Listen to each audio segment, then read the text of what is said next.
Concerns are being raised about how hurricane relief is being distributed, with lawmakers questioning whether the process is leaving some of the most vulnerable people behind. Details in this report. Assessments are underway to determine who qualifies for Hurricane Melissa assistance and what level of support they'll receive. As the country moves from emergency response to what the government describes as long-term recovery, the government launched its Shelter Recovery Program on Thursday. But in the midst of the transition, concerns about the distribution of Hurricane Melissa relief. At Wednesday's sitting of the Public Administration and Appropriations Committee, member Mikhail Phillips argued that the current system sidelines elected representatives. We are generally hearing by the way and not being the first response. And the only time that you ask me for information is unless you can't get the information yourself.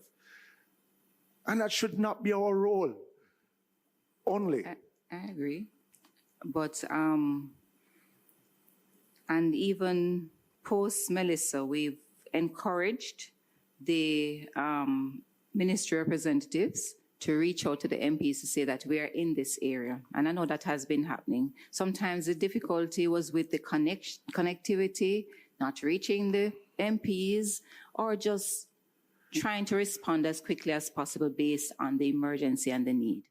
He told the committee that MPs are closest to the communities and are better positioned to verify genuine need, warning that the existing process risks delays, duplication, and exclusion. We can't keep on doing things the same way for a different result.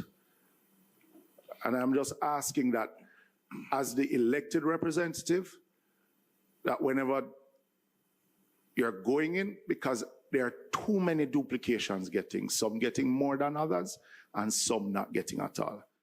Permanent Secretary at the Ministry of Labour and Social Security, Dion Jennings, defended the framework, explaining that members of Parliament play a major role in the parish disaster committees. There are some areas that we would not have reached, MLSS would not have reached. And that's why we had to use the JDF to support us to scale up, right? And so even if outside of that, where they are giving the support and MPs have identified that there are persons who need the support, the ministry try to assist as much as possible with the resources that we have. Yes, it sounds great, but it doesn't work that way. As scrutiny over hurricane relief intensifies, committee members say they'll continue to press for greater parliamentary involvement and quicker recovery for communities still struggling to rebuild. Response time, instead of us making these grand announcements and PR thing, get the people in a state that they can feel normal again. Because it is miserable out there. Anthony Lugg, TVJ News.